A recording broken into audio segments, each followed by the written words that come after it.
गीता किसी विशेष व्यक्ति, किसी जाति, वर्ग, पंथ, देश काल या किसी रूढ़िग्रस्त संप्रदाय का ग्रंथ नहीं है, बल्कि ये सार्वलौकिक तथा सार्वकालिक धर्मशास्त्र है। ये प्रत्येक देश, प्रत्येक जाति, प्रत्येक आयु के, प्रत्येक स्त्री पुरुष के लिए, सबके लिए है।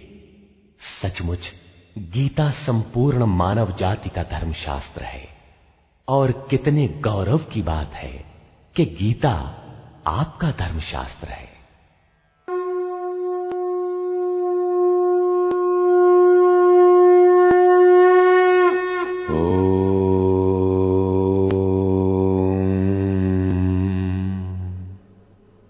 श्री परमात्मने नमः। यथार्थ गीता, श्रीमद् भगवत गीता, अथ चतुर्थोऽध्याय। अध्याय 3 में योगेश्वर श्री कृष्ण ने आश्वस्त किया था कि दोष दृष्टि से रहित होकर जो भी मानव श्रद्धा युक्त हो मेरे मत के अनुसार चलेगा, वो कर्मों के बंधन से भली प्रकार छूट जाएगा। कर्म बंधन से मुक्ति दिलाने की क्षमता योग, ज्ञान योग या कर्म योग दोनों में है। योग में ही युद्ध संचार निहित है। प्रस्तुत अध्याय में वे बताते हैं कि इस योग का प्रणेता कौन है, इसका क्रमिक विकास कैसे होता है। श्री भगवान वाच।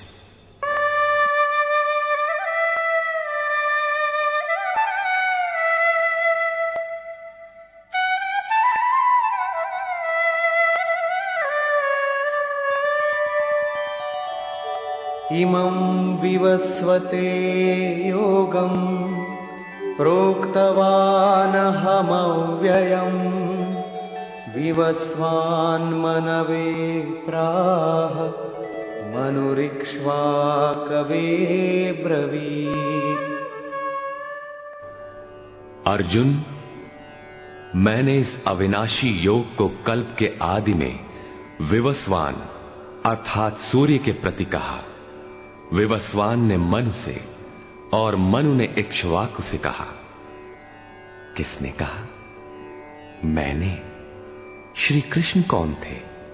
एक योगी, तत्व स्थित महापुरुष ही इस अविनाशी योग को कल्प के आरंभ में अर्थात भजन के आरंभ में विवस्वान अर्थात जो विवश हैं ऐसे प्राणियों से कहता है, सुरा में संचार कर देता है। यहां सूर्य एक प्रतीक है, क्योंकि सुरा में ही वो परम प्रकाश स्वरूप है और वहीं उसके पाने का विधान है। वास्तविक प्रकाशदाता अर्थात सूर्य वहीं है। ये योग अविनाशी है। योगेश्वर श्री कृष्ण ने कहा था कि इसमें आरंभ का नाश नहीं होता। इस योग का आरंभ भर कर दें तो ये पूर्णत्व दिलाकर ही शांत होता है।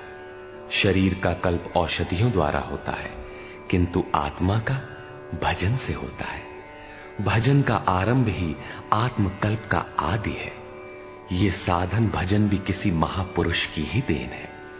मोह निशा में अचेत आदिम मानव, जिसमें भजन का कोई संस्कार नहीं है, योग के विषय में जिसने कभी सोचा तक नहीं, ऐसा मनुष्य किसी महापुरुष को देखता है तो उनके दर्शन मात्र से, उनकी वाणी से, टूटी फूटी सेवा और सानिध्य से योग के संस्कार उसमें संचारित हो जाते हैं। गोस्वामी तुलसीदास जी इसी को कहते हैं, जे चितिये प्रभु जिन्ह प्रभु हेरे, ते सब भये परम पद जोगु।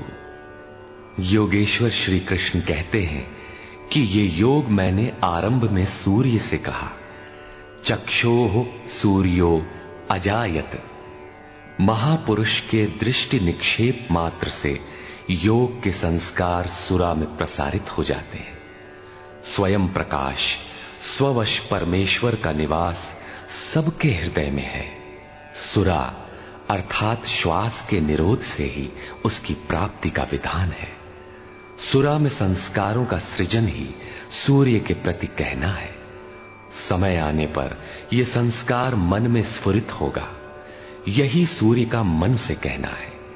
मन में स्फुरित होने पर महापुरुष के उस वाक्य के प्रति इच्छा जागृत हो जाएगी। यदि मन में कोई बात है तो उसे पाने की इच्छा अवश्य होगी। यही मनु का इक्ष्वाकु से कहना है। लालसा होगी कि वो नियत कर्म करें जो अविनाशी है, जो कर्म बंधन से मोक्ष दिलाता है। ऐसा है तो किया जाए और आराधना गति पकड़ लेती है।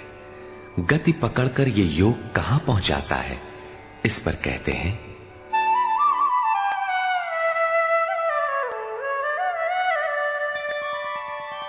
एवं परंपरा प्राप्तम् इमं राजर्षयो विदुः सकाले नेह महता योगो नष्टः परन्तप। इस प्रकार किसी महापुरुष द्वारा संस्कार रहित पुरुषों की सुरा में, सुरा से मन में, मन से इच्छा में और इच्छा तीव्र होकर क्रियात्मक आचरण में ढलकर ये योग क्रमशः उत्थान करते करते राजर्षि श्रेणी तक पहुंच जाता है। उस अवस्था में जाकर विदित होता है। इस स्तर के साधक में रिद्धियों सिद्धियों का संचार होता है। वो योग इस महत्वपूर्ण काल में इसी लोक अर्थात शरीर में प्रायः नष्ट हो जाता है। इस सीमा रेखा को कैसे पार किया जाए? क्या इस विशेष स्थल पर पहुंचकर सभी नष्ट हो जाते हैं? श्री कृष्ण कहते हैं, नहीं, जो मेरा आश्रित है, मेरा प्रिय भक्त है, अनन्य सखा है, वो नष्ट नहीं होता।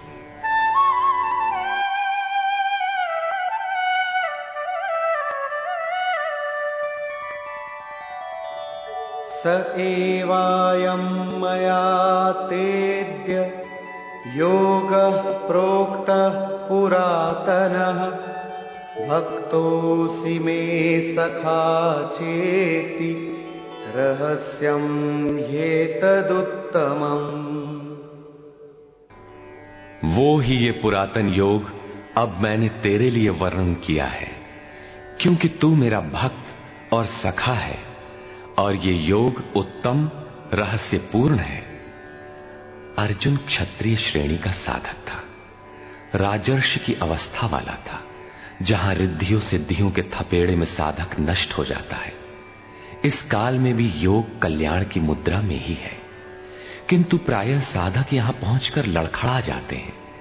ऐसा अविनाशी किंतु रहस्यमय योग श्री कृष्ण ने अर्जुन से कहा, क्योंकि नष्ट होने की अवस्था में अर्जुन था ही।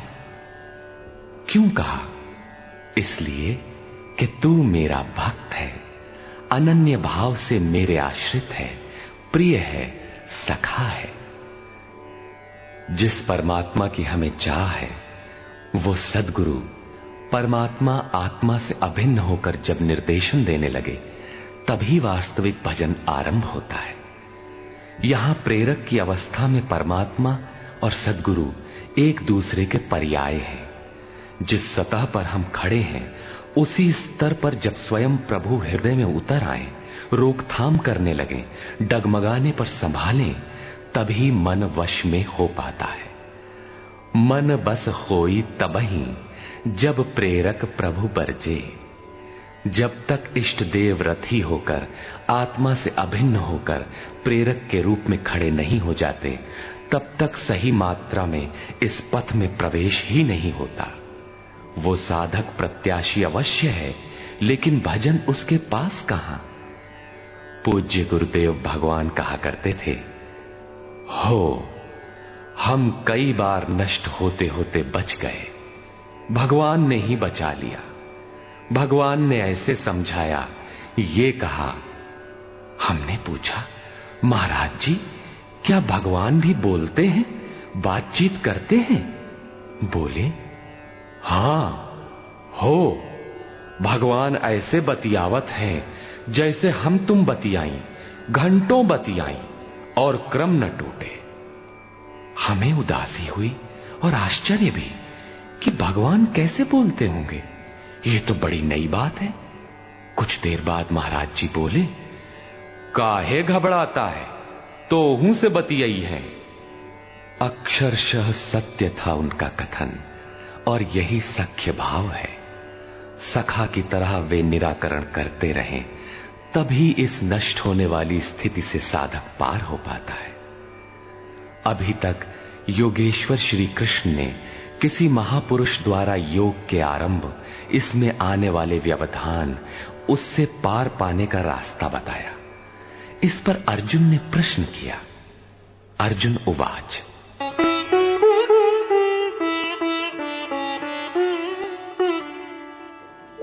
अपरं भवतो जन्म परं जन्म विवस्वतः कथमेतद्विजानीयाम् त्वमादौ प्रोक्तवानिति। भगवान, आपका जन्म तो अपरम अब हुआ है, और मेरे अंदर सुरा का संचार बहुत पुराना है, तो मैं कैसे मान लूं कि इस योग को भजन के आदि में आपने ही कहा था। इस पर योगेश्वर श्री कृष्ण महाराज बोले। श्री भगवान वाच,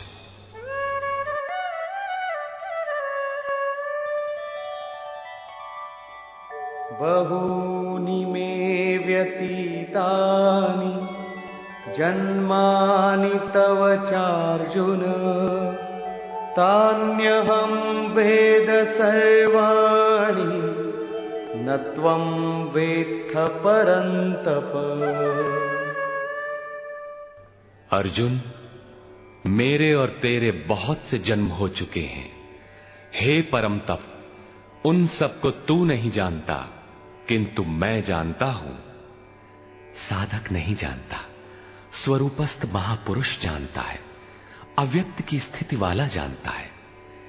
क्या आप सबकी तरह पैदा होते हैं? श्री कृष्ण कहते हैं, नहीं, स्वरूप की प्राप्ति शरीर प्राप्ति से भिन्न है। मेरा जन्म इन आंखों से नहीं देखा जा सकता। मैं अजन्मा, अव्यक्त, शाश्वत होते हुए भी शरीर के आधार वाला हूं। अवधू जीवत में कर आशा, मुए मुक्ति गुरु कहे स्वार्थी, झूठा दे विश्वासा। शरीर के रहते ही उस परम तत्व में प्रवेश पाया जाता है। लेश मात्र भी कमी है तो जन्म लेना पड़ता है। अभी तक अर्जुन श्री कृष्ण को अपने समान देहधारी समझता है। वो अंतरंग प्रश्न रखता है, क्या आपका जन्म वैसा ही है जैसा सबका है? क्या आप भी शरीरों की तरह पैदा होते हैं? श्री कृष्ण कहते हैं,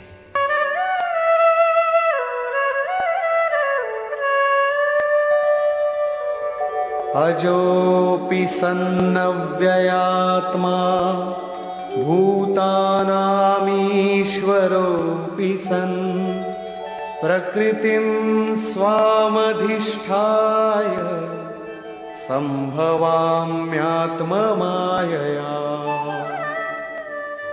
मैं विनाश रहित, पुनः जन्म रहित और समस्त प्राणियों के स्वर में संचारित होने पर भी अपनी प्रकृति को आधीन करके आत्म माया से प्रकट होता हूं। एक माया तो अविद्या है, जो प्रकृति में ही विश्वास दिलाती है, नीच एवं अधम योनियों का कारण बनती है। दूसरी माया है आत्म माया, जो आत्मा में प्रवेश दिलाती है, स्वरूप के जन्म का कारण बनती है। इसी को योग माया भी कहते हैं, जिससे हम विलग हैं।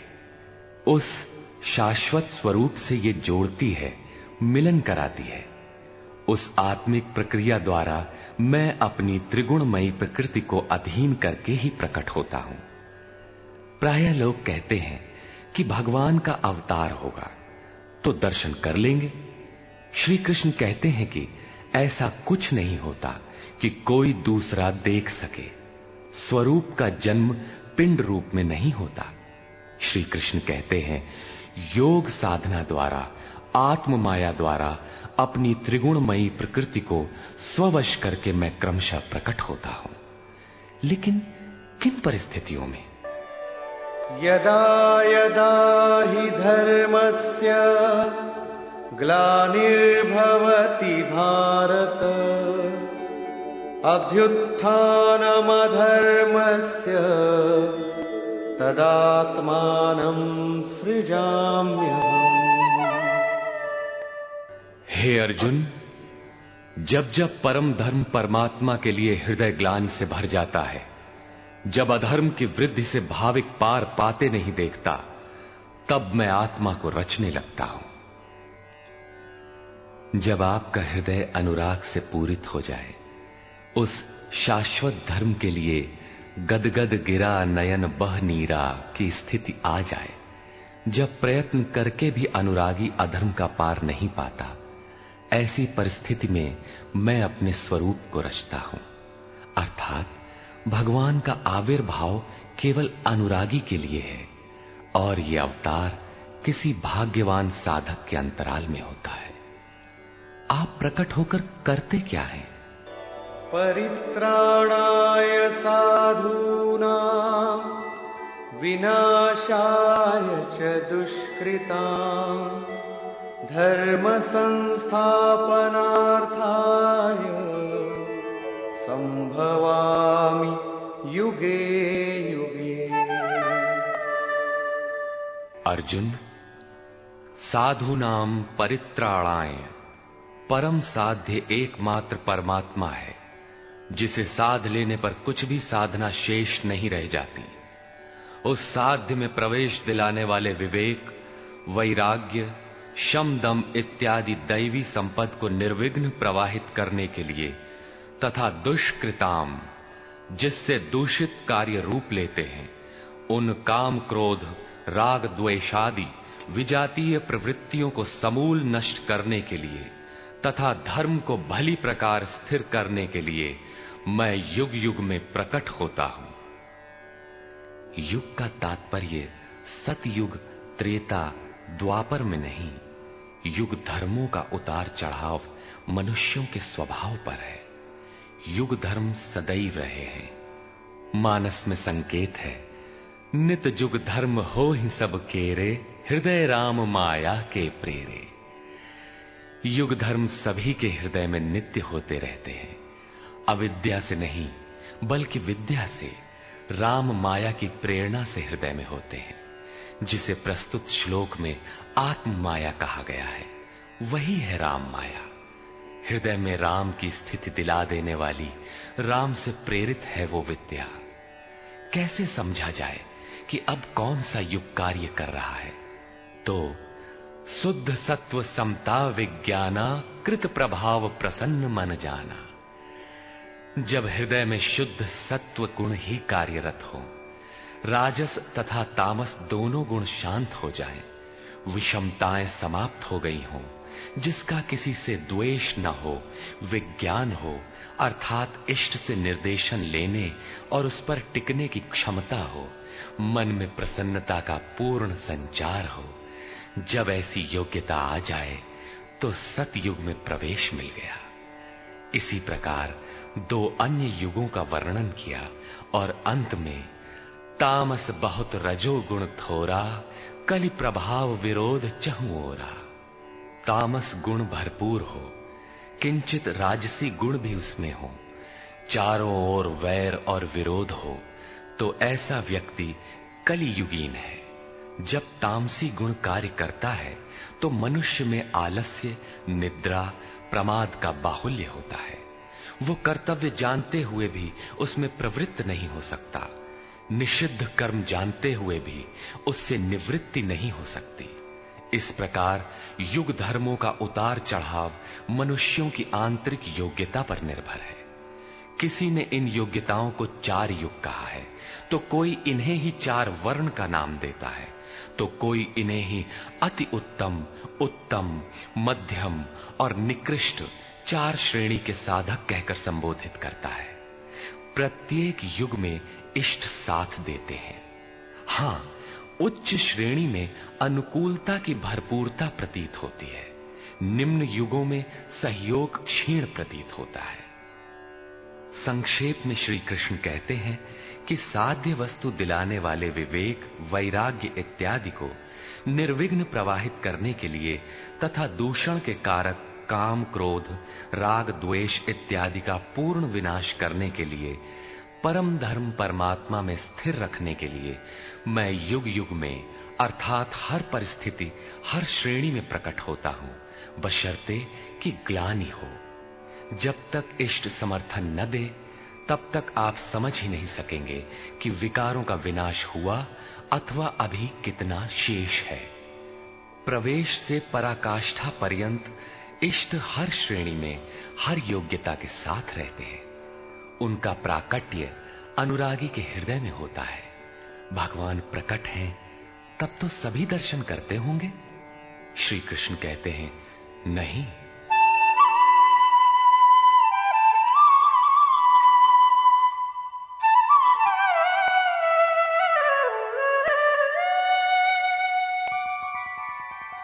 जन्म कर्म च मे दिव्यम् एवं यो वेत्ति तत्त्वतः त्यक्त्वा देहं पुनर्जन्म नैति मामेति सोऽर्जुन। अर्जुन, मेरा वो जन्म अर्थात ग्लानि के साथ स्वरूप की रचना तथा मेरा कर्म अर्थात दुष्कृतियों के कारणों का विनाश, साध्य वस्तु को दिलाने वाली क्षमताओं का निर्दोष संचार, धर्म की स्थिरता, ये कर्म और जन्म दिव्य अर्थात अलौकिक है, लौकिक नहीं है। इन चर्म चक्षुओं से उसे देखा नहीं जा सकता, मन बुद्धि से उसे मापा नहीं जा सकता। जब इतना गूढ़ है तो उसे देखता कौन है? केवल यो वेत्ति तत्वतः, केवल तत्वदर्शी ही मेरे इस जन्म और कर्म को देखता है और मेरा साक्षात करके वो पुनर्जन्म को नहीं प्राप्त होता बल्कि मुझे प्राप्त होता है। जब तत्वदर्शी ही भगवान के जन्म और कार्य को देख पाता है तो लोग लाखों की संख्या में भीड़ लगाए क्यों खड़े हैं कि कहीं अवतार होगा तो दर्शन करेंगे? क्या आप तत्वदर्शी हैं? महात्मा वेश में आज भी विविध तरीके से, मुख्यतः महात्मा वेश की आड़ में बहुत से लोग प्रचार करते फिरते हैं कि वे अवतार हैं, या उनके दलाल प्रचार कर देते हैं। लोग भेड़ की तरह अवतार को देखने टूट पड़ते हैं। किंतु श्री कृष्ण कहते हैं कि केवल तत्वदर्शी ही देख पाता है। अब तत्वदर्शी किसे कहते हैं? अध्याय 2 में सत असत का निर्णय देते हुए योगेश्वर श्री कृष्ण ने बताया था कि अर्जुन, असत वस्तु का अस्तित्व नहीं है और सत का तीनों कालों में कभी अभाव नहीं है। तो क्या आप ऐसा कहते हैं? बताया उन्होंने, नहीं, तत्वदर्शियों ने इसे देखा, न किसी भाषाविद ने देखा, न किसी समृद्धिशाली ने देखा। यहां पुनः बल देते हैं कि मेरा आविर्भाव तो होता है लेकिन उसे तत्वदर्शी ही देख पाता है। तत्वदर्शी एक प्रश्न है। ऐसा कुछ नहीं कि 5 तत्व हैं, 25 तत्व हैं, इनकी गणना सीख ली और हो गए तत्वदर्शी। श्री कृष्ण ने आगे बताया कि आत्मा ही परम तत्व है। आत्मा परम से संयुक्त होकर परमात्मा हो जाता है। आत्म साक्षात्कार करने वाला ही इस आविर्भाव को समझ पाता है। सिद्ध है कि अवतार किसी विरही अनुरागी के हृदय में होता है। आरंभ में उसे वो समझ नहीं पाता कि हमें कौन संकेत देता है, कौन मार्गदर्शन करता है, किंतु परम तत्व परमात्मा के दर्शन के साथ ही वो देख पाता है, समझ पाता है और फिर शरीर को त्याग कर पुनर्जन्म को प्राप्त नहीं होता। श्री कृष्ण ने कहा कि मेरा जन्म दिव्य है, इसे देखने वाला मुझे प्राप्त होता है। तो लोगों ने उनकी मूर्ति बना ली, पूजा करने लगे, आकाश में कहीं उनके निवास की कल्पना कर ली। ऐसा कुछ नहीं है। उन महापुरुषों का आशय केवल इतना था कि यदि आप निर्धारित कर्म करें तो पाएंगे कि आप भी दिव्य हैं। आप जो हो सकते हैं वो मैं हो गया हूं। मैं आपकी संभावना हूं, आपका ही भविष्य हूं। अपने भीतर आप जिस दिन ऐसी पूर्णता पा लेंगे तो आप भी वही होंगे जो श्री कृष्ण है। जो श्री कृष्ण का स्वरूप है वही आपका भी हो सकता है। अवतार कहीं बाहर नहीं होता। हां, यदि अनुराग पूरित हृदय हो तो आपके भीतर भी अवतार की अनुभूति संभव है। वे आपको प्रोत्साहित करते हैं कि बहुत से लोग इस मार्ग पर चलकर मेरे स्वरूप को प्राप्त कर चुके हैं।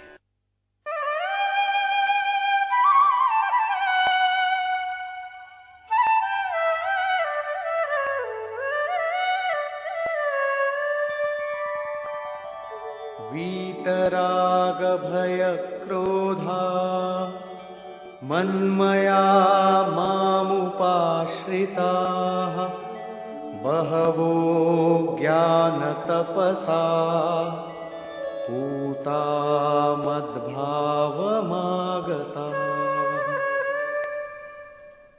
राग और विराग दोनों से परे वीतराग तथा इसी प्रकार भय अभय, क्रोध अक्रोध दोनों से परे अनन्य भाव से अर्थात अहंकार रहित मेरे शरण हुए बहुत से लोग ज्ञान तप से पवित्र होकर मेरे स्वरूप को प्राप्त हो चुके हैं। अब ऐसा होने लगा हो, ऐसी बात नहीं है।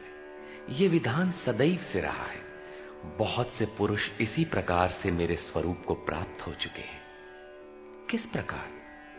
जिन जिन का हृदय अधर्म की वृद्धि देखकर परमात्मा के लिए ग्लानि से भर गया, उस स्थिति में मैं अपने स्वरूप को रचता हूं। वे मेरे स्वरूप को प्राप्त होते हैं, जिसे योगेश्वर श्री कृष्ण ने तत्व दर्शन कहा था, उसे ही अब ज्ञान कहते हैं।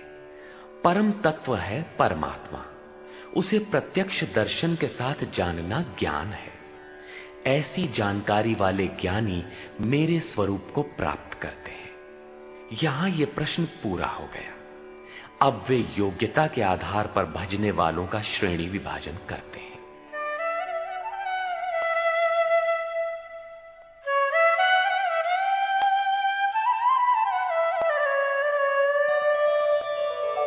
ये यथा मां प्रपद्यन्ते तांस्तथैव भजाम्यहम् मम वर्त्मानुवर्तन्ते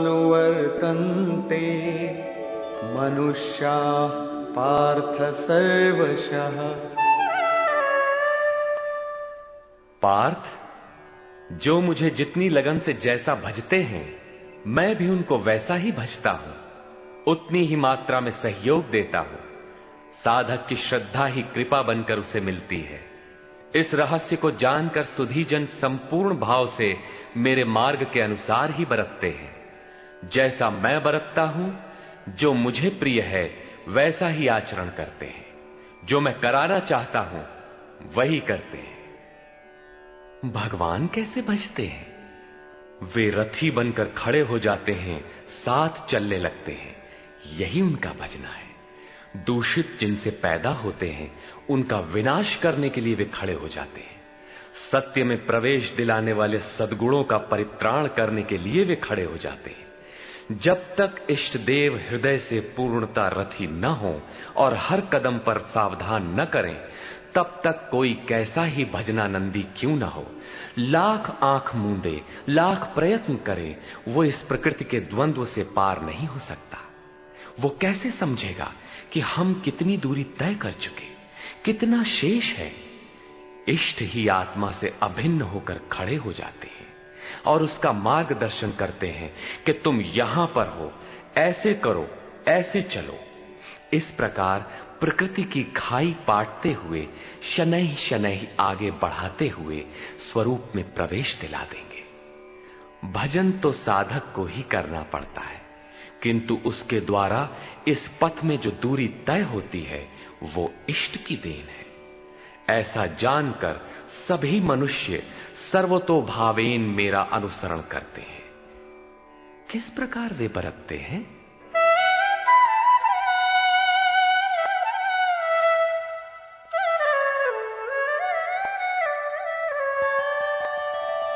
कांक्षन्तः कर्मणां सिद्धिं यजन्त इह देवताः क्षिप्रं हि मानुषे लोके सिद्धिर्भवति कर्मजा।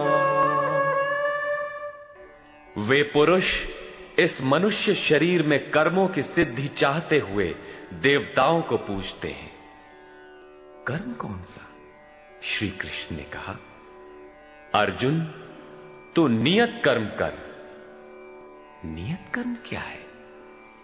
यज्ञ की प्रक्रिया ही कर्म है। यज्ञ क्या है? साधना की विधि विशेष, जिसमें श्वास प्रश्वास का हवन, इंद्रियों के बहिर्मुखी प्रवाह को संयमाग्नि में हवन किया जाता है, जिसका परिणाम है परमात्मा। कर्म का शुद्ध अर्थ है आराधना, जिसका स्वरूप इसी अध्याय में आगे मिलेगा। इस आराधना का परिणाम क्या है? संसिद्धिम, परम सिद्धि परमात्मा, यान्ति ब्रह्म सनातनम, शाश्वत ब्रह्म में प्रवेश, परम नैष्कर्म्य की स्थिति। श्री कृष्ण कहते हैं, मेरे अनुसार बरतने वाले लोग इस मनुष्य लोक में कर्म के परिणाम परम नैष्कर्म्य सिद्धि के लिए देवताओं को पूजते हैं, अर्थात दैवी संपत्ति को बलवती बनाते हैं। तीसरे अध्याय में उन्होंने बताया था कि इस यज्ञ द्वारा तुम देवताओं की वृद्धि करो, दैवी संपद को बलवती बनाओ। ज्यों ज्यों हृदय देश में वो दैवी संपद उन्नत होगी, त्यों ही त्यों तुम्हारी उन्नति होगी। इस प्रकार परस्पर उन्नति करते हुए परम श्रेय को प्राप्त हो जाओ। अंत तक उन्नति करते जाने की ये अंतःक्रिया है। इसी पर बल देते हुए श्री कृष्ण कहते हैं कि मेरे अनुकूल बरतने वाले लोग इस मनुष्य शरीर में कर्मों की सिद्धि चाहते हुए दैवी संपत्ति को बलवती बनाते हैं, जिससे वो नैष्कर्म्य सिद्धि शीघ्र ही होती है। वो असफल नहीं होती, सफल ही होती है। शीघ्र का तात्पर्य, क्या कर्म में प्रवृत्ति होते ही तत्क्षण ये परम सिद्धि मिल जाती है? श्री कृष्ण कहते हैं, नहीं, इस सोपान पर क्रमशः चढ़ने का विधान है। कोई छलांग लगाकर भावातीत ध्यान जैसा चमत्कार नहीं होता। इस पर देखें।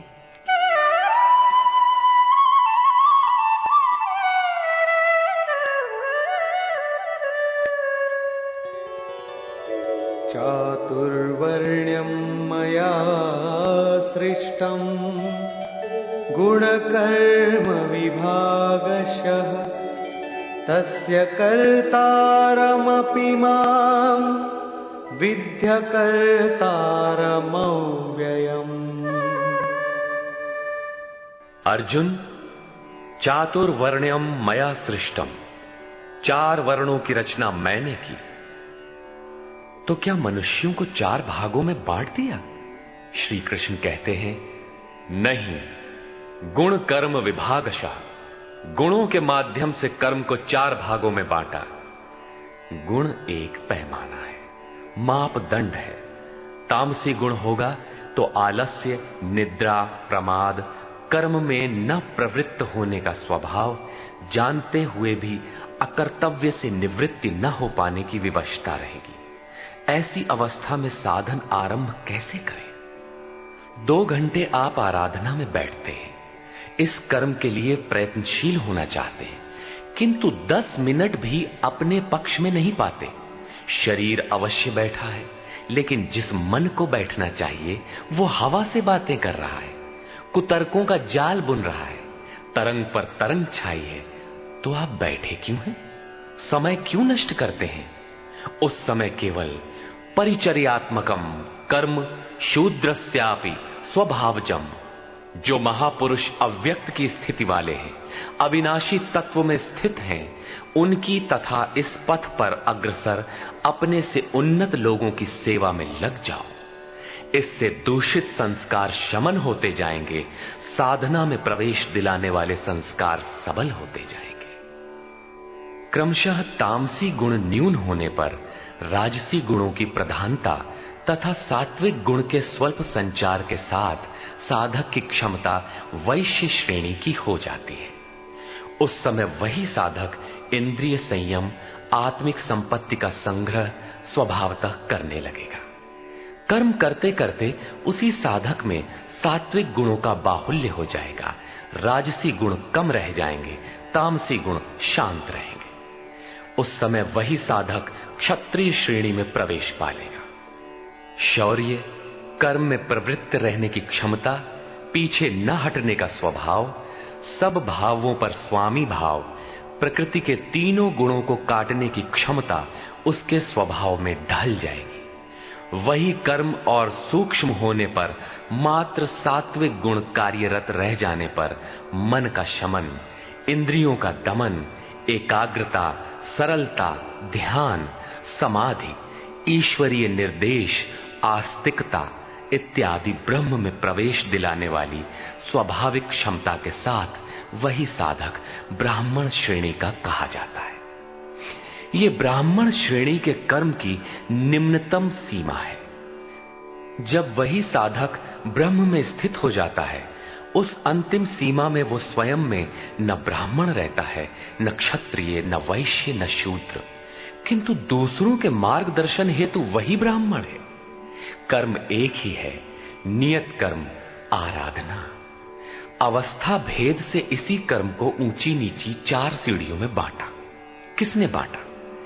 किसी योगेश्वर ने बांटा, अव्यक्त स्थिति वाले महापुरुष ने बांटा। उसके कर्ता मुझ अविनाशी को अकर्ता ही जान। क्यों?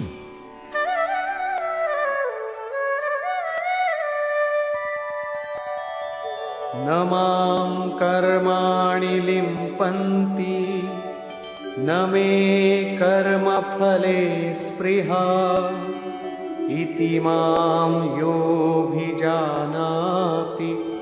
कर्मभिर्न स बध्यते। क्योंकि कर्मों के फल में मेरी स्पृहा नहीं है। कर्मों का फल क्या है? श्री कृष्ण ने पीछे बताया था कि यज्ञ जिससे पूरा होता है उस क्रिया का नाम कर्म है, और पूर्ति काल में यज्ञ जिसकी रचना करता है उस ज्ञानामृत को पान करने वाला शाश्वत सनातन ब्रह्म में प्रवेश पा लेता है। कर्म का परिणाम है परमात्मा। उस परमात्मा की चाह भी अब मुझे नहीं है, क्योंकि वो मुझसे भिन्न नहीं है। मैं अव्यक्त स्वरूप हूं, उसी की स्थिति वाला हूं। अब आगे कोई सत्ता नहीं जिसके लिए इस कार्य पर स्नेह रखूं। इसलिए कर्म मुझे लिपायमान नहीं करते, और इसी स्तर से जो भी मुझे जानता है, अर्थात जो कर्मों के परिणाम परमात्मा को प्राप्त कर लेता है, उसे भी कर्म नहीं बांधते। जैसे श्री कृष्ण, वैसे उस स्तर से जानने वाला महापुरुष।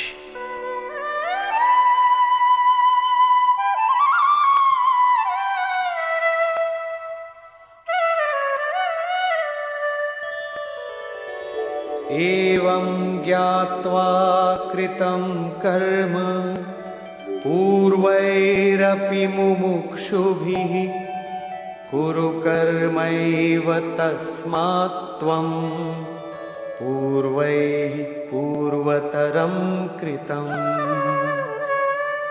अर्जुन, पहले होने वाले मोक्ष की इच्छा वाले पुरुषों द्वारा भी यही जानकर कर्म किया गया। क्या जानकर?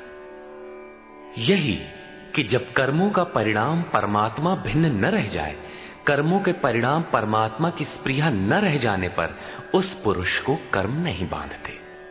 श्री कृष्ण इसी स्थिति वाले हैं, इसलिए वे कर्म से लिपायमान नहीं होते, और उसी स्तर से हम जान लेंगे तो हमें भी कर्म नहीं बांधेगा। जैसा श्री कृष्ण, ठीक उसी स्तर से जो भी जान लेगा, वैसा ही वो पुरुष भी कर्म बंधन से मुक्त हो जाएगा। अब श्री कृष्ण भगवान, महात्मा, अव्यक्त, योगेश्वर या महायोगेश्वर जो भी रहे हों, वो स्वरूप सबके लिए है। यही समझकर पहले के मुमुक्षु पुरुषों ने, मोक्ष की इच्छा वाले पुरुषों ने कर्म पर कदम रखा। इसलिए अर्जुन, तू भी पूर्वजों द्वारा सदा से किए हुए इसी कर्म को कर। यही कल्याण का एकमात्र मार्ग है। अभी तक योगेश्वर श्री कृष्ण ने कर्म करने पर बल दिया। किंतु यह स्पष्ट नहीं किया कि कर्म क्या है। अध्याय 2 में उन्होंने कर्म का नाम मात्र लिया कि अब इसी को तू निष्काम कर्म के विषय में सुन। उसकी विशेषताओं का वर्णन किया कि यह जन्म मरण के महान भय से रक्षा करता है। कर्म करते समय सावधानी का वर्णन किया, लेकिन यह नहीं बताया कि कर्म क्या है। अध्याय 3 में उन्होंने कहा कि ज्ञान मार्ग अच्छा लगे या निष्काम कर्म योग, कर्म तो करना ही पड़ेगा। न कर्मों को त्यागने से कोई ज्ञानी होता है और न कर्म को न आरंभ करने से कोई निष्कर्मी। हठवश जो नहीं करते वे दंभी हैं। इसलिए मन से इंद्रियों को वश में करके कर्म कर। कौन सा कर्म करे? तो बताया नियत कर्म कर। अब ये निर्धारित कर्म है कौन? तो बोले यज्ञ की प्रक्रिया ही नियत कर्म है। एक नवीन प्रश्न दिया कि यज्ञ क्या है जिसे करें तो कर्म हो जाए। वहां भी यज्ञ की उत्पत्ति बताई, उसकी विशेषताओं का वर्णन किया, किंतु यज्ञ नहीं बताया जिससे कर्म को समझा जा सके। अभी तक यह स्पष्ट नहीं हुआ कि कर्म क्या है। अब कहते हैं कि अर्जुन, कर्म क्या है, अकर्म क्या है, इस विषय में बड़े बड़े विद्वान भी मोहित हैं। उसे भली प्रकार समझ लेना चाहिए। किं कर्म किम कर्मेति कवयोप्यत्र मोहिताः तत्ते कर्म प्रवक्ष्यामि यज्ञात्वा मोक्ष्यसे शुभात्। कर्म क्या है और अकर्म क्या है, इस विषय में बुद्धिमान पुरुष भी मोहित हैं। इसलिए मैं वो कर्म तेरे लिए अच्छी तरह से कहूंगा जिसे जानकर तू अशुभात मोक्ष से, अशुभ अर्थात संसार बंधन से भली प्रकार छूट जाएगा। कर्म कोई ऐसी वस्तु है जो संसार बंधन से मुक्ति दिलाती है। इसी कर्म को जानने के लिए श्री कृष्ण पुनः बल देते हैं।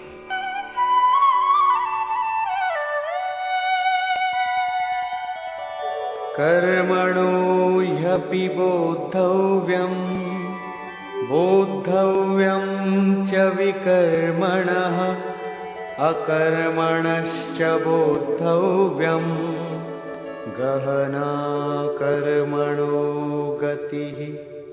कर्म का स्वरूप भी जानना चाहिए, अकर्म का स्वरूप भी समझना चाहिए, और विकर्म अर्थात विकल्प शून्य विशेष कर्म जो आप्त पुरुषों द्वारा होता है उसे भी जानना चाहिए, क्योंकि कर्म की गति गहन है। कतिपय लोगों ने विकर्म का अर्थ निषिद्ध कर्म, मन लगाकर किया गया कर्म इत्यादि किया है। वस्तुतः यहां वि उपसर्ग विशिष्टता का द्योतक है। प्राप्ति के पश्चात महापुरुषों के कर्म विकल्प शून्य होते हैं। आत्मस्थित, आत्मतृप्त, आत्मकाम महापुरुषों को न तो कर्म करने से कोई लाभ है और न छोड़ने से कोई हानि ही है। फिर भी वे पीछे वालों के हित के लिए कर्म करते हैं। ऐसा कर्म विकल्प शून्य है, विशुद्ध है, और यही कर्म विकर्म कहलाता है। उदाहरणार्थ, गीता में जहां भी किसी कार्य में वि उपसर्ग लगा है उसकी विशेषता का द्योतक है, निष्कृष्टता का नहीं। यथा योग युक्तो विशुद्धात्मा विजितात्मा जितेंद्रिय। अभी आपने विकर्म देखा, रहा कर्म और अकर्म, जिसे अगले श्लोक में समझने का प्रयास करें। यदि यहां कर्म अकर्म का विभाजन नहीं समझ सके तो कभी नहीं समझ सकेंगे।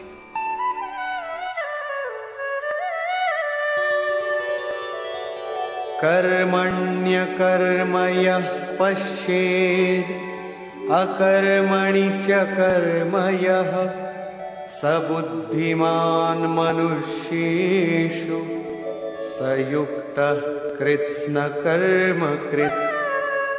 जो पुरुष कर्म में अकर्म देखे, कर्म माने आराधना अर्थात आराधना करे, और ये भी समझे कि करने वाला मैं नहीं हूं बल्कि गुणों की अवस्था ही चिंतन में हमें नियुक्त करता है, मैं इष्ट द्वारा संचालित हूं, ऐसा देखे और जब इस प्रकार अकर्म देखने की क्षमता आ जाए और धारावाहिक रूप से कर्म होता रहे, तभी समझना चाहिए कि कर्म सही दिशा में हो रहा है।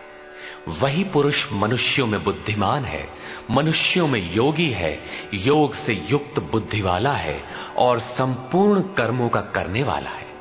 उसके द्वारा कर्म करने में लेश मात्र भी त्रुटि नहीं रह जाती। कर्म का अर्थ है भजन, कर्म का अर्थ है योग साधना को भली प्रकार संपादित करना, जिसका विशद वर्णन इसी अध्याय में आगे आ रहा है।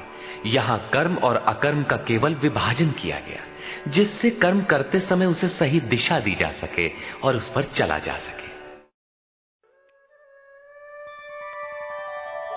यस्य सर्वे समारंभाः कामसंकल्पवर्जिताः ज्ञानाग्निदग्धकर्माणम् तमाहुः पंडितम बुधाः।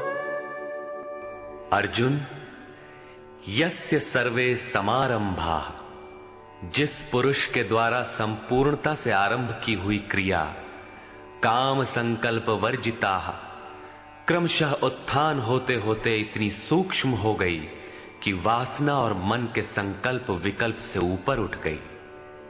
कामना और संकल्पों का निरोध होना मन की विजेतावस्था है। अतः कर्म कोई ऐसी वस्तु है जो इस मन को कामना और संकल्प विकल्प से ऊपर उठा देता है।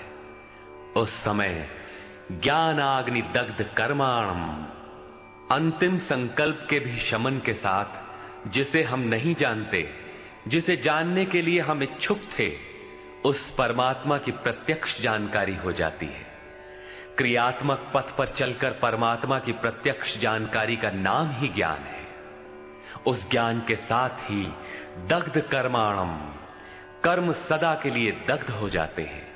जिसे पाना था पा लिया, आगे कोई सत्ता नहीं जिसकी शोध करे, इसलिए कर्म करके ढूंढे भी तो किसे।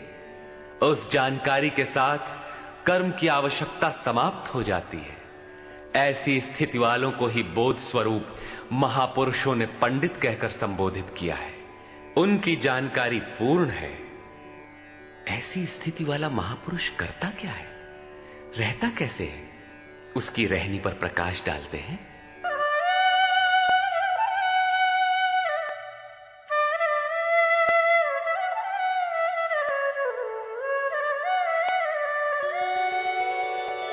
त्यक्त्वा कर्मफलासंगम् नित्यतृप्तो निराश्रयः कर्मण्यभिप्रवृत्तोऽपि नैव किंचित् करोति सः।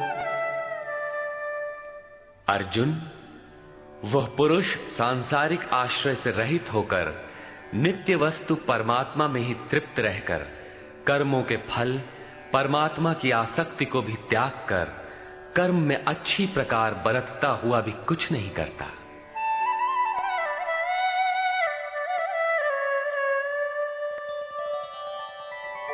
निराशीर्यत चित्तात्मा त्यक्त सर्व परिग्रहः शारीरं केवलं कर्म कुर्वन्नाप्नोति किल्बिषम्।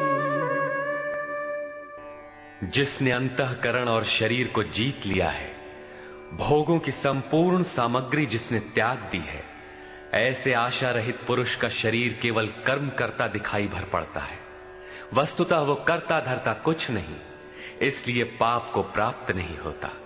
वो पूर्णत्व को प्राप्त है, इसलिए आवागमन को प्राप्त नहीं होता।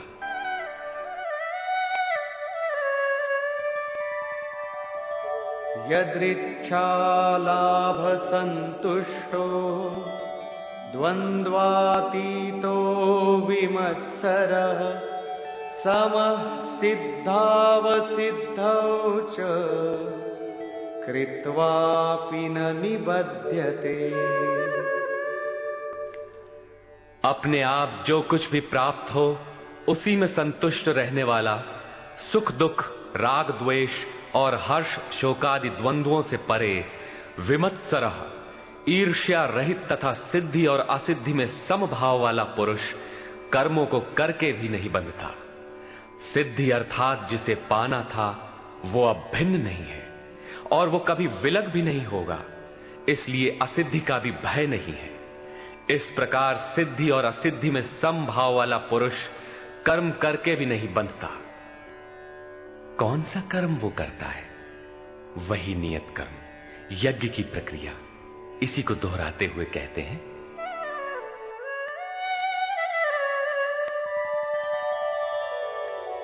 गतसंगस्य मुक्तस्य ज्ञानावस्थितचेतसः यज्ञायाचरतः कर्म समग्रं प्रविलीयते। अर्जुन, यज्ञायाचरतः कर्म, यज्ञ का आचरण ही कर्म है और साक्षात्कार का नाम ही ज्ञान है। इस यज्ञ का आचरण करके साक्षात्कार के साथ ज्ञान में स्थित संग दोष और आसक्ति से रहित मुक्त पुरुष के संपूर्ण कर्म भली प्रकार विलीन हो जाते हैं। वे कर्म कोई परिणाम उत्पन्न नहीं कर पाते, क्योंकि कर्मों का फल परमात्मा उनसे भिन्न नहीं रह गया। अब फल में कौन सा फल लगेगा? इसलिए उन मुक्त पुरुषों को अपने लिए कर्म करने की आवश्यकता समाप्त हो जाती है। फिर भी लोक संग्रह के लिए वे कर्म करते ही हैं और करते हुए भी वे इन कर्मों से लिप्त नहीं होते। जब करते हैं तो लिप्त क्यों नहीं होते? इस पर कहते हैं,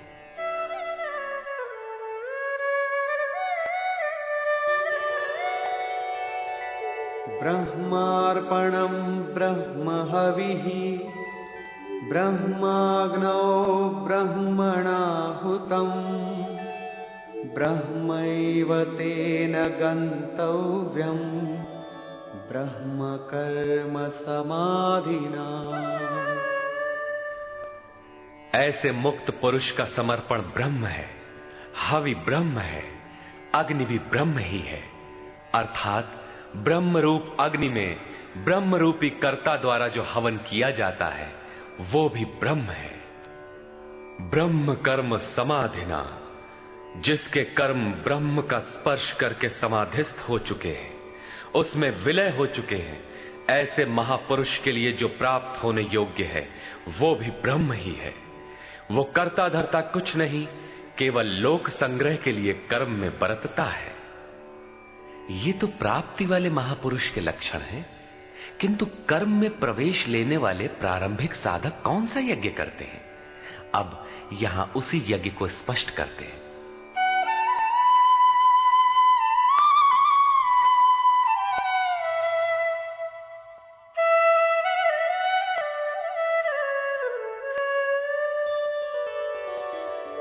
दैवमेवापरे यज्ञं योगिनः पर्युपासते ब्रह्माग्नावपरे यज्ञं यज्ञेनैवोपजुह्वति। गत श्लोक में योगेश्वर श्री कृष्ण ने परमात्म स्थित महापुरुषों के यज्ञ का निरूपण किया, किंतु दूसरे योगी जो अभी उस तत्व में स्थित नहीं हुए हैं, क्रिया में प्रवेश करने वाले हैं, वे आरंभ कहां से करें?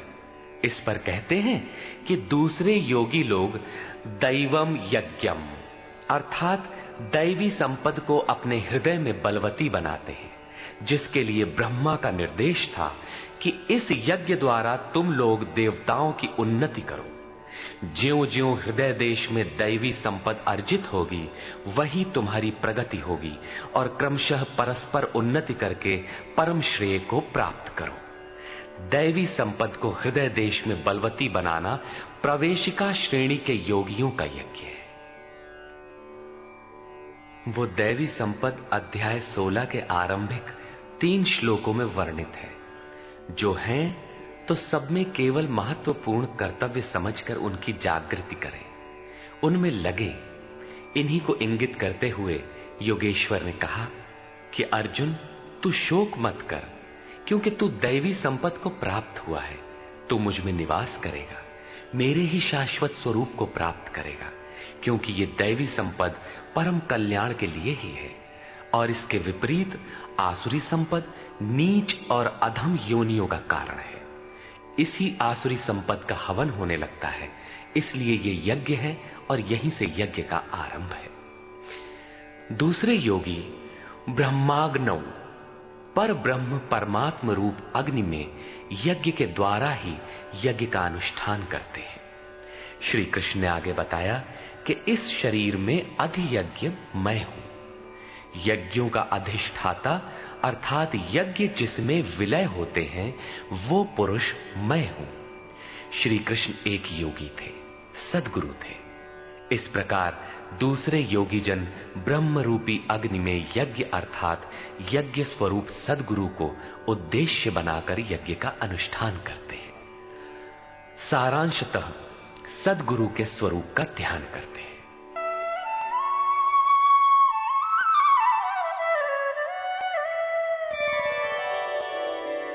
श्रोत्रादीनीन्द्रियाण्यन्ये संयमाग्निषु जुह्वति शब्दादीन् विषयानन्य इंद्रियाग्निषु जुह्वति। अन्य योगी जन श्रोत्रादिक अर्थात श्रोत्र, नेत्र, त्वचा, जिह्वा, नासिका सब इंद्रियों को संयम रूपी अग्नि में हवन करते हैं, अर्थात इंद्रियों को विषयों से समेटकर संयत कर लेते हैं। यहां आग नहीं जलती। जैसे अग्नि में डालने से हर वस्तु भस्मसात हो जाती है, ठीक इसी प्रकार संयम ही एक अग्नि है जो इंद्रियों के संपूर्ण बहिर्मुखी प्रवाह को दग्ध कर देता है। दूसरे योगी लोग शब्दादिक अर्थात शब्द, स्पर्श, रूप, रस और गंध विषयों को इंद्रिय रूपी अग्नि में हवन कर देते हैं, अर्थात उनका आशय बदलकर साधना परक बना लेते हैं। साधक को संसार में रहकर ही तो भजन करना है। सांसारिक लोगों के भले बुरे शब्द उससे टकराते ही रहते हैं। विषयोत्तेजक ऐसे शब्दों को सुनते ही साधक उनके आशय को योग, वैराग्य सहायक, वैराग्योत्तेजक भावों में बदलकर इंद्रिय रूपी अग्नि में हवन कर देते हैं। जैसे कि एक बार अर्जुन अपने चिंतन में रत था, अकस्मात उसके कर्ण कुहरों में संगीत लहरी झंझना उठी। उसने सिर उठाकर देखा तो उर्वशी खड़ी थी, जो एक वेश्या थी। सभी उसके रूप पर मुग्ध हो झूम रहे थे, किंतु अर्जुन ने उसे स्नेहिल दृष्टि से मातृवत देखा। उस शब्द रूप से मिलने वाले विकार विलीन हो गए, इंद्रियों के अंतराल में ही समाहित हो गए। यहां इंद्रिय ही अग्नि है।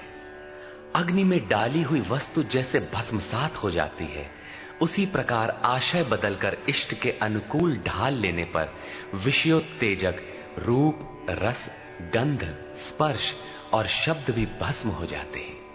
साधक पर कुप्रभाव नहीं डाल पाते। साधक इन शब्दादिकों में रुचि नहीं लेता, इन्हें ग्रहण नहीं करता।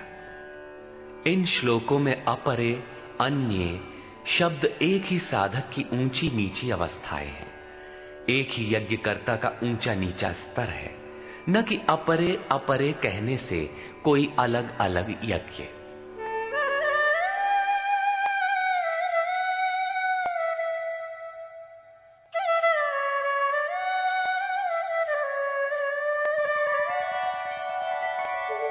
सर्वाणीन्द्रियकर्माणि प्राणकर्माणि चापरे आत्मसंयमयोगाग्नौ जुह्वति ज्ञानदीपिते।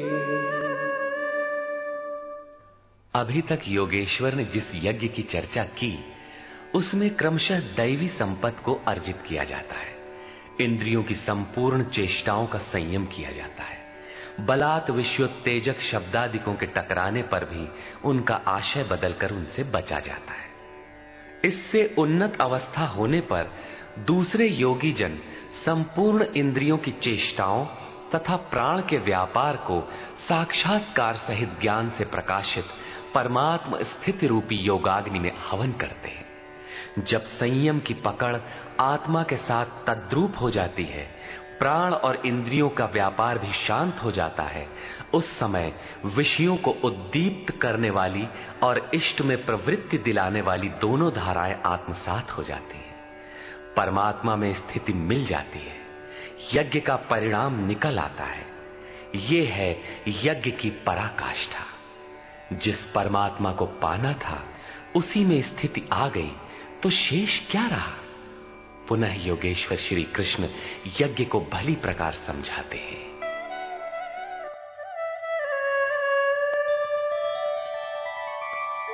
द्रव्य यज्ञास्तपो यज्ञा योग यज्ञास्तथा परे स्वाध्याय ज्ञान यज्ञाश्च यतयः संशितव्रता।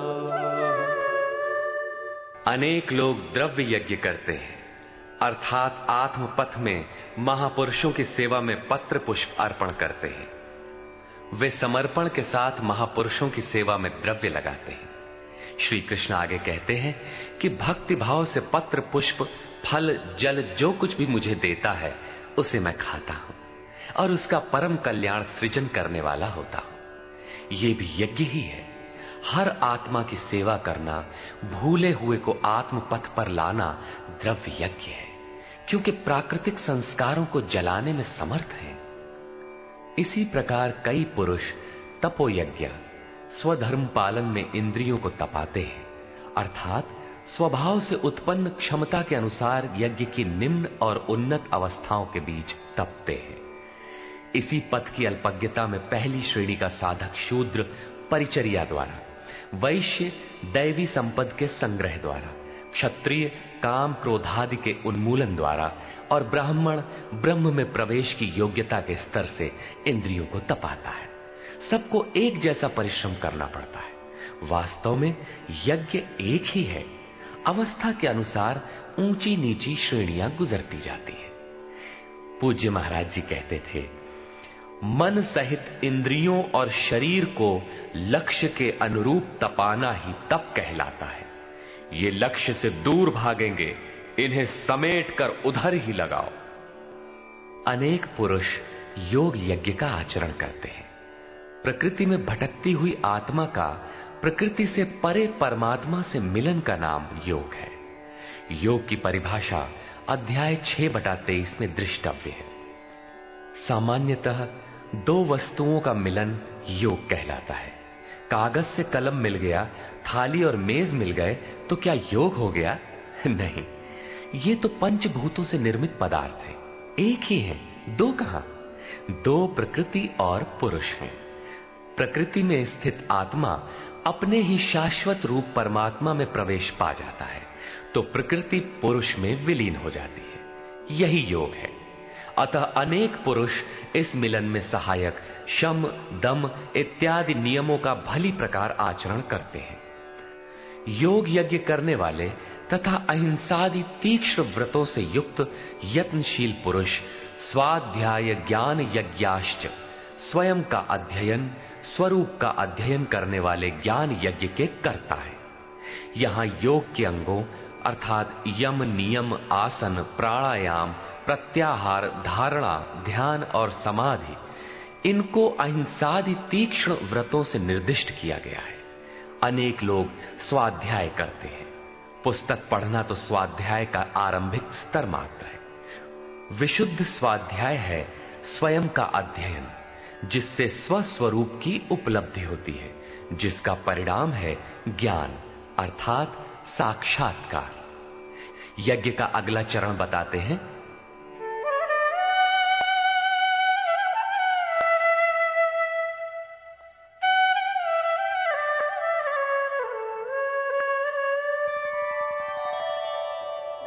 अपाने जुह्वति प्राणं प्राणे पानं तथा परे प्राणापान गतिरुद्ध्वा प्राणायामपरायणाः।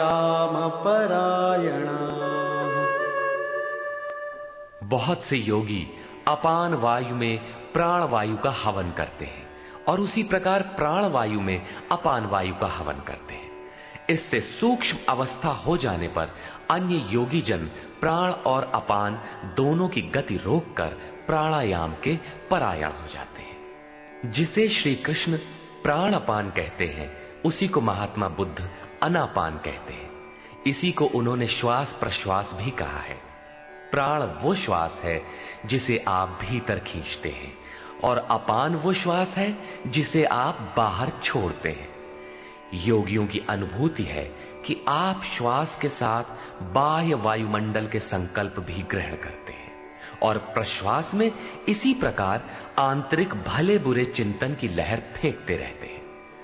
बाह्य किसी संकल्प का ग्रहण न करना प्राण का हवन है तथा भीतर संकल्पों को न उठने देना अपान का हवन है। न भीतर से किसी संकल्प का स्फुरण हो और न ही बाह्य दुनिया में चलने वाले चिंतन अंदर क्षोभ उत्पन्न कर पाए। इस प्रकार प्राण और अपान दोनों की गति सम हो जाने पर प्राणों का याम अर्थात निरोध हो जाता है। यही प्राणायाम है। ये मन की विजितावस्था है। प्राणों का रुकना और मन का रुकना एक ही बात है। प्रत्येक महापुरुष ने इस प्रकरण को लिया है। वेदों में इसका उल्लेख है, चत्वारि वाक पारमिता पदानि। इसी को पूज्य महाराज जी कहा करते थे। हो, एक ही नाम को 4 श्रेणियों से जपा जाता है, बैखरी, मध्यमा, पश्यंती और परा। बैखरी उसे कहते हैं जो व्यक्त हो जाए, नाम का इस प्रकार उच्चारण हो कि आप सुने और बाहर कोई बैठा हो तो उसे भी सुनाई पड़े।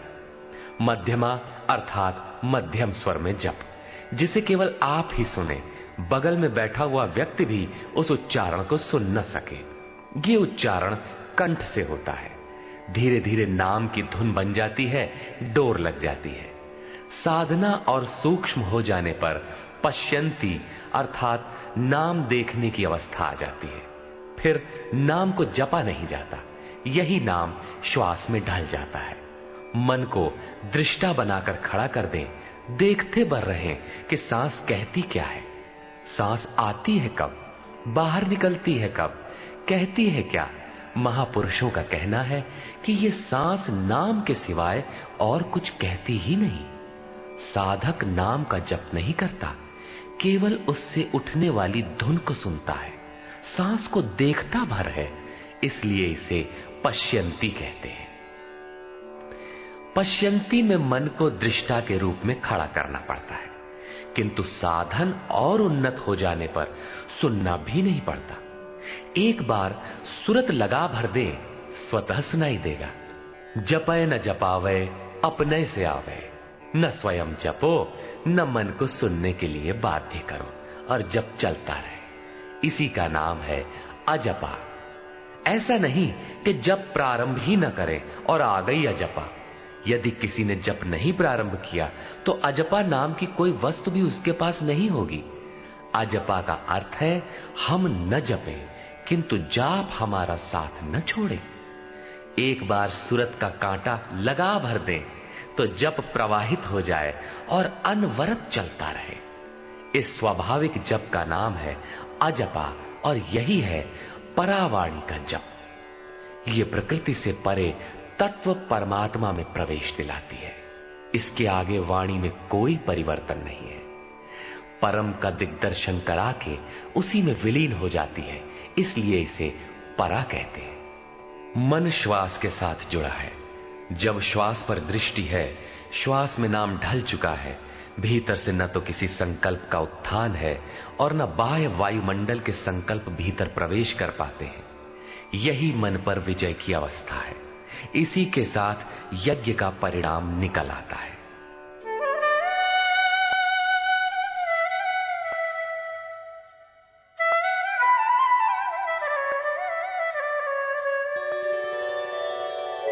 अपरे नियताहाराः प्राणान् प्राणेषु जुह्वति सर्वेप्येते यज्ञविदो यज्ञक्षपितकल्मषाः।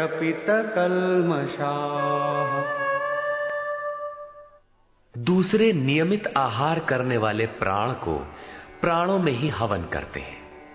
पूज्य महाराज जी कहा करते थे कि योगी का आहार दृढ़, आसन दृढ़ और निद्रा दृढ़ होनी चाहिए।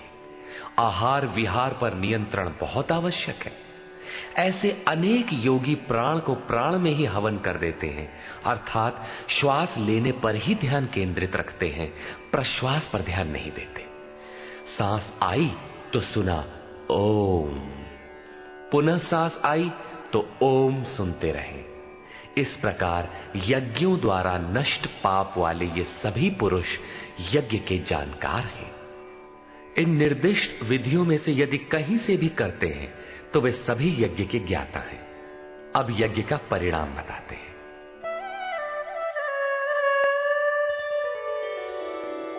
यज्ञशिष्टामृतभुजो यान्ति ब्रह्म सनातनम् नायं लोकोऽस्त्ययज्ञस्य कुतोऽन्यः कुरु सत्तम। कुरुश्रेष्ठ अर्जुन, यज्ञ शिष्टामृत भुज, यज्ञ जिसकी सृष्टि करता है, जिसे अवशेष छोड़ता है, वो है अमृत। उसकी प्रत्यक्ष जानकारी ज्ञान है। उस ज्ञानामृत को भोगने अर्थात प्राप्त करने वाले योगी जन यान्ति ब्रह्म सनातनम, शाश्वत सनातन पर ब्रह्म को प्राप्त होते हैं। यज्ञ कोई ऐसी वस्तु है जो पूर्ण होते ही सनातन पर ब्रह्म में प्रवेश दिला देती है। यज्ञ न करें तो आपत्ति क्या है? श्री कृष्ण कहते हैं कि यज्ञ रहित पुरुष को पुनः ये मनुष्य लोक अर्थात मानव शरीर भी सुलभ नहीं होता, फिर अन्य लोग कैसे सुखदायी होंगे? उसके लिए तो तिर्यक योनियां सुरक्षित हैं, इससे अधिक कुछ नहीं। अतः यज्ञ करना मनुष्य मात्र के लिए नितांत आवश्यक है।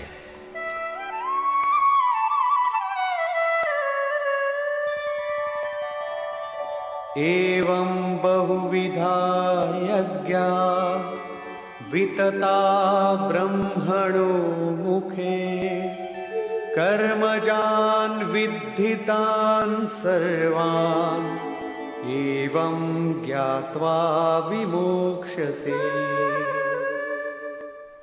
इस प्रकार उपर्युक्त बहुत प्रकार के यज्ञ वेद की वाणी में कहे गए हैं, ब्रह्म के मुख से विस्तारित है। प्राप्ति के पश्चात महापुरुषों के शरीर को परब्रह्म धारण कर लेता है। ब्रह्म से अभिन्न अवस्था वाले उन महात्माओं की बुद्धि मात्र यंत्र होती है, उनके द्वारा वो ब्रह्म ही बोलता है। उसकी वाणी में इन यज्ञों का विस्तार किया गया है। इन सब यज्ञों को तू कर्मजान विद्धि, कर्म से उत्पन्न हुआ जान। यही पहले भी कहे आए हैं, यज्ञः कर्म समुद्भवः। उन्हें इस प्रकार क्रियात्मक चलकर जान लेने पर, जैसा अभी बताया था, यज्ञ करके जिनका पाप नष्ट हो चुका हो वही यज्ञ के यथार्थ ज्ञाता है। अतः अर्जुन, तू विमोक्ष्य से संसार बंधन से पूर्णतः छूट जाएगा। यहां योगेश्वर ने कर्म को स्पष्ट कर दिया। वो हरकत कर्म है जिससे उपर्युक्त यज्ञ पूर्ण होते हैं। अब यदि दैवी संपत्ति का अर्जन, सद्गुरु का ध्यान, इंद्रियों का संयम, श्वास का प्रश्वास में हवन, प्रश्वास का श्वास में हवन, प्राण अपान की गति का निरोध खेती करने से होता हो, व्यापार नौकरी या राजनीति करने से होता हो, तो आप करिए। यज्ञ तो ऐसी क्रिया है जो पूर्ण होते ही तत्क्षण परब्रह्म में प्रवेश दिला देती है। बाह्य किसी भी कार्य से आप तत्क्षण ब्रह्म में प्रवेश पा जाते हो तो कीजिए। वस्तुतः ये सब के सब यज्ञ चिंतन की अंतः क्रियाएं हैं, आराधना का चित्रण है जिससे आराध्य देव विदित होता है। यज्ञ उस आराध्य तक की दूरी तय करने की निर्धारित प्रक्रिया विशेष है। ये यज्ञ श्वास प्रश्वास, प्राणायाम इत्यादि जिस क्रिया से संपन्न होते हैं उस कार्य प्रणाली का नाम कर्म है। कर्म का शुद्ध अर्थ है आराधना, चिंतन। प्रायः लोग कहते हैं कि संसार में कुछ भी किया जाए हो गया कर्म, कामना से रहित होकर कुछ भी करते जाओ हो गया निष्काम कर्मयोग। कोई कहता है कि अधिक लाभ के लिए विदेशी वस्त्र बेचते हैं तो आप सकामी हैं, देश सेवा के लिए स्वदेशी बेचें तो हो गया निष्काम कर्मयोग। निष्ठापूर्वक नौकरी करें, हानि लाभ की चिंता से मुक्त होकर व्यापार करें, हो गया निष्काम कर्मयोग। जय पराजय की भावना से मुक्त होकर युद्ध करें, चुनाव लड़ें, हो गए निष्कर्मी। मरोगे तो मुक्ति हो जाएगी। वस्तुतः ऐसा कुछ भी नहीं है। योगेश्वर श्री कृष्ण ने स्पष्ट शब्दों में बताया कि इस निष्काम कर्म में निर्धारित क्रिया एक ही है। व्यवसायात्मिका बुद्धि रेकेह कुरु नंदन। अर्जुन, तू निर्धारित कर्म को कर। यज्ञ की प्रक्रिया ही कर्म है। यज्ञ क्या है? श्वास प्रश्वास का हवन, इंद्रियों का संयम, यज्ञ स्वरूप महापुरुष का ध्यान, प्राणायाम, प्राणों का निरोध। ये यज्ञ जिससे होने लगे उस क्रिया का नाम कर्म है। संपूर्ण गीता में एक भी श्लोक ऐसा नहीं है जो सांसारिक कार्य व्यापारों का समर्थन करता हो। प्रायः यज्ञ का नाम आने पर लोग बाहर एक यज्ञ वेदी बनाकर तिल जौ लेकर स्वाहा बोलते हुए हवन प्रारंभ कर देते हैं। ये एक धोखा है। द्रव्य यज्ञ दूसरा है जिसे श्री कृष्ण ने कई बार कहा, किंतु पशु बलि, वस्तुदाह इत्यादि से इसका कोई संबंध नहीं है।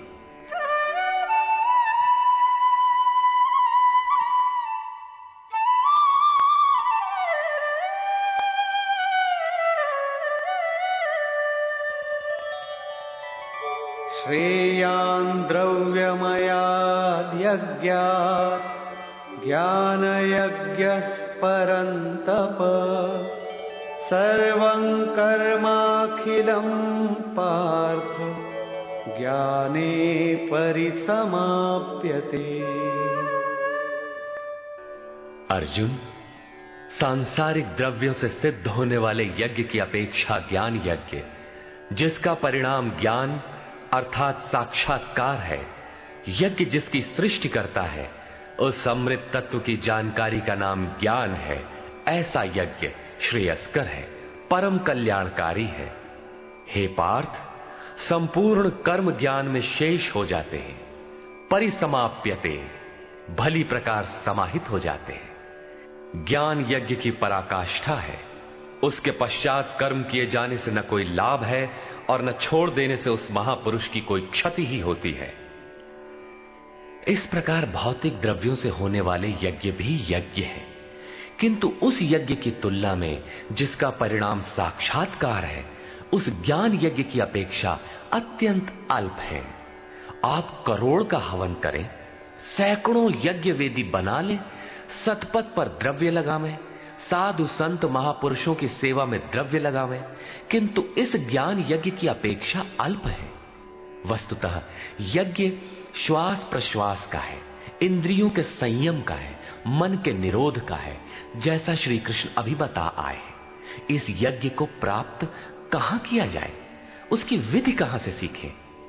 यथा तद्विद्धि प्रणिपातेन परिप्रश्नेन सेवया उपदेक्षन्ति ते ज्ञानम् ज्ञानिनस्तत्त्वदर्शिनः।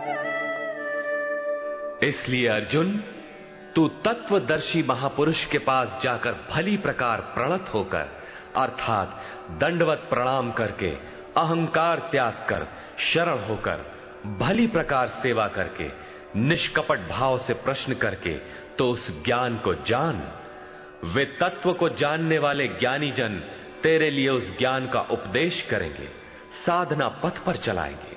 समर्पित भाव से सेवा करने के उपरांत ही इस ज्ञान को सीखने की क्षमता आती है। तत्वदर्शी महापुरुष परम तत्व परमात्मा का प्रत्यक्ष दिग्दर्शन करने वाले हैं। वे यज्ञ की विधि विशेष के ज्ञाता हैं और वही आपको भी सिखाएंगे। यदि अन्य यज्ञ होता तो ज्ञानी तत्वदर्शी की क्या आवश्यकता थी? स्वयं भगवान के सामने ही तो अर्जुन खड़ा था, भगवान उसे तत्वदर्शी के पास क्यों भेजते हैं? वस्तुतः श्री कृष्ण एक योगी थे। उनका आशय है कि आज तो अनुरागी अर्जुन मेरे समक्ष उपस्थित है, भविष्य में अनुरागियों को कहीं भ्रम ना हो जाए कि श्री कृष्ण तो चले गए, अब किसकी शरण जाए। इसलिए उन्होंने स्पष्ट किया कि तत्वदर्शी के पास जाओ, वे ज्ञानी जन तुझे उपदेश देंगे और यज्ञात्वा न पुनर्मोहम् एवं यास्यसि पांडव येन भूतान्यशेषेण द्रक्ष्यस्यात्मन्यथो मयि। उस ज्ञान को उनके द्वारा समझकर तू इस प्रकार फिर कभी मोह को प्राप्त नहीं होगा। उनसे दी गई जानकारी के द्वारा उस पर चलते हुए तू अपनी आत्मा के अंतर्गत संपूर्ण भूतों को देखेगा, अर्थात सभी प्राणियों में इसी आत्मा का प्रसार देखेगा। जब सर्वत्र एक ही आत्मा के प्रसार को देखने की क्षमता आ जाएगी, उसके पश्चात तू मुझ में प्रवेश करेगा। अतः उस परमात्मा को पाने का साधन तत्व स्थित महापुरुष के द्वारा है। ज्ञान के संबंध में, धर्म और शाश्वत सत्य के संबंध में श्री कृष्ण के अनुसार किसी तत्वदर्शी से ही पूछने का विधान है।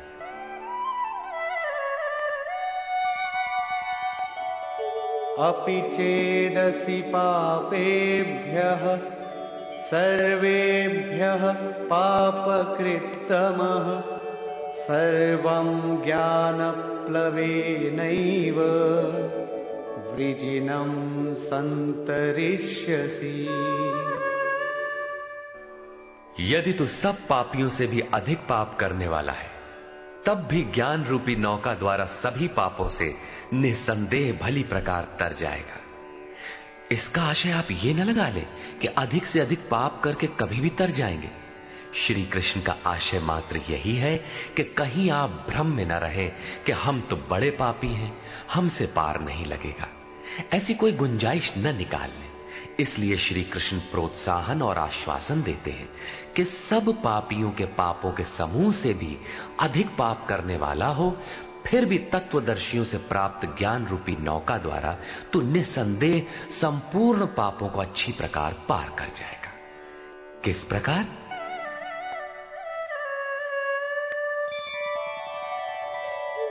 यथैधांसि समिद्धोऽग्निः भस्मसात् कुरुतेऽर्जुन ज्ञानाग्निः सर्वकर्माणि भस्मसात् कुरुते तथा। अर्जुन, जिस प्रकार प्रज्वलित अग्नि ईंधन को भस्म कर देता है, ठीक उसी प्रकार ज्ञान रूपी अग्नि संपूर्ण कर्मों को भस्म कर देता है। यह ज्ञान की प्रवेशिका नहीं है जहां से यज्ञ में प्रवेश मिलता है, वरन यह ज्ञान अर्थात साक्षात्कार की पराकाष्ठा का चित्रण है, जिसमें पहले विजातीय कर्म भस्म होते हैं और फिर प्राप्ति के साथ चिंतन कर्म भी उसी में विलय हो जाते हैं। जिसे पाना था पा लिया, अब आगे चिंतन कर किसे ढूंढे? ऐसा साक्षात्कार वाला ज्ञानी संपूर्ण शुभाशुभ कर्मों का अंत कर लेगा। वो साक्षात्कार होगा कहां? बाहर होगा अथवा भीतर? इस पर कहते हैं,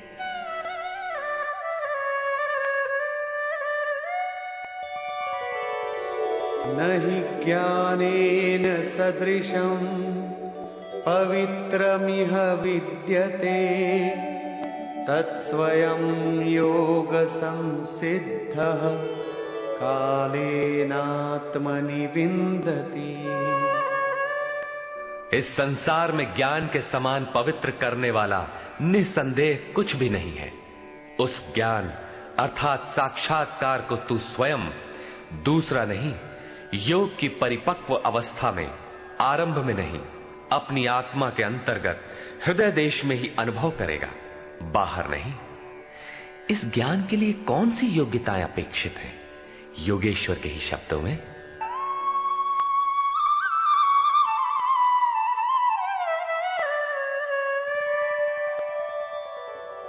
श्रद्धावान् लभते ज्ञानम् तत्परः संयतेन्द्रियः ज्ञानं लब्ध्वा परां शान्तिम् अचिरेणाधिगच्छति।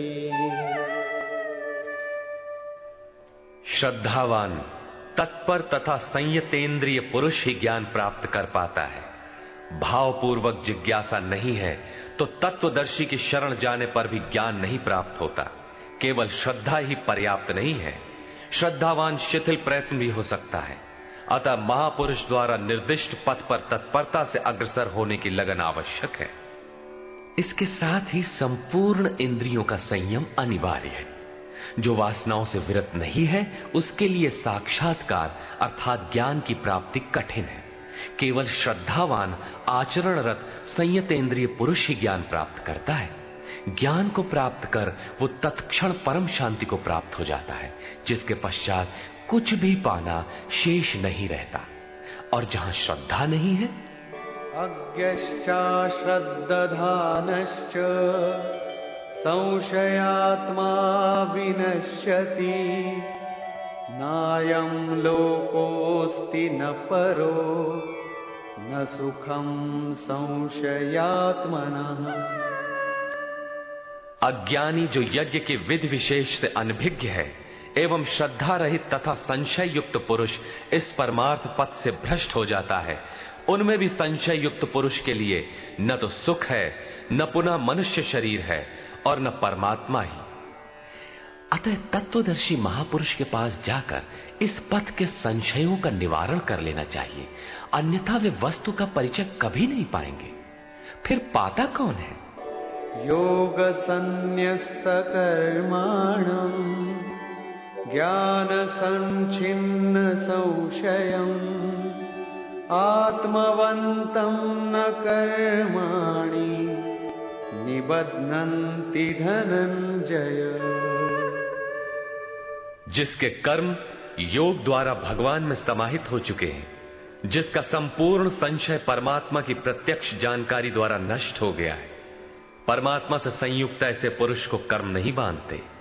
योग के द्वारा ही कर्मों का शमन होगा, ज्ञान से ही संशय नष्ट होगा। इसीलिए श्री कृष्ण कहते हैं,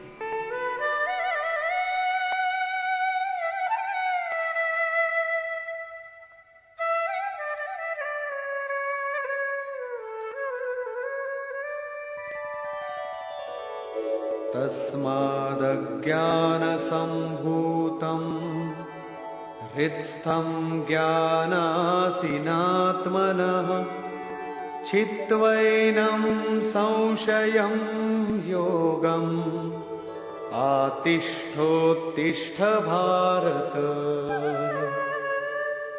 इसलिए भरतवंशी अर्जुन, तू योग में स्थित हो और अज्ञान से उत्पन्न हुए हृदय में स्थित अपने संशय को ज्ञान रूपी तलवार से काट युद्ध के लिए खड़ा हो। जब साक्षात्कार में बाधक संशय शत्रु मन के भीतर है तो बाहर कोई किसी से क्यों लड़ेगा? वस्तुतः जब आप चिंतन पथ पर अग्रसर होते हैं तब संशय से उत्पन्न बाह्य प्रवृत्तियां बाधा के रूप में स्वाभाविक है। ये शत्रु के रूप में भयंकर आक्रमण करती हैं। संयम के साथ यज्ञ की विधि विशेष का आचरण करते हुए इन विकारों का पार पाना ही युद्ध है, जिसका परिणाम परम शांति है। यही अंतिम विजय है, जिसके पीछे हार नहीं है। निष्कर्ष, योगेश्वर श्री कृष्ण ने बताया कि अव्यक्त, अविनाशी, अजन्मा और संपूर्ण भूतों में प्रवाहित होने पर भी आत्म माया योग प्रक्रिया द्वारा अपनी त्रिगुणमयी प्रकृति को वश में करके मैं प्रकट होता हूं। प्रकट होकर करते क्या है? साध्य वस्तुओं को परित्राण देने तथा जिनसे दूषित उत्पन्न होते हैं उनका विनाश करने के लिए, परम धर्म परमात्मा को स्थिर करने के लिए मैं आरंभ से पूर्ति पर्यंत पैदा होता हूं। मेरा वो जन्म और कर्म दिव्य है, उसे केवल तत्वदर्शी ही जान पाते हैं। इस प्रकार उन्होंने भगवान के आविर्भाव की विधि बताया कि वो किसी अनुरागी के हृदय में होता है, बाहर कदापि नहीं। श्री कृष्ण ने बताया कि मुझे कर्म नहीं बांधते और इस स्तर से जो मानता है उसे भी कर्म नहीं बांधता। योगेश्वर ने स्पष्ट किया कि वो ज्ञान तू स्वयं आचरण करके पाएगा, दूसरे के आचरण से तुझे नहीं मिलेगा। वो भी योग की सिद्धि के काल में प्राप्त होगा, प्रारंभ में नहीं। वो ज्ञान अर्थात साक्षात्कार हृदय देश में होगा, बाहर नहीं। श्रद्धालु, तत्पर एवं संयतेंद्रिय, संशय रहित पुरुष ही से प्राप्त करता है। अतः हृदय में स्थित अपने संशय को वैराग्य की तलवार से काट। ये हृदय देश की लड़ाई है, बाह्य युद्ध से गीतोक्त युद्ध का कोई प्रयोजन नहीं है। इस अध्याय में योगेश्वर श्री कृष्ण ने मुख्य रूप से यज्ञ का स्वरूप स्पष्ट किया और बताया कि यज्ञ जिससे पूरा होता है उसे करने अर्थात कार्य प्रणाली का नाम कर्म है। अतः ओम तत्सदिति श्रीमद् भगवद गीता सूपनिषत्सु ब्रह्म विद्यायाम योग शास्त्रे श्री कृष्णार्जुन संवादे यज्ञ कर्म स्पष्टीकरण नाम चतुर्थो अध्याय। इस प्रकार स्वामी अड़गड़ानंद कृत श्रीमद् भगवद गीता के भाष्य यथार्थ गीता का चौथा अध्याय पूर्ण होता है। हरि ओम तत्सत।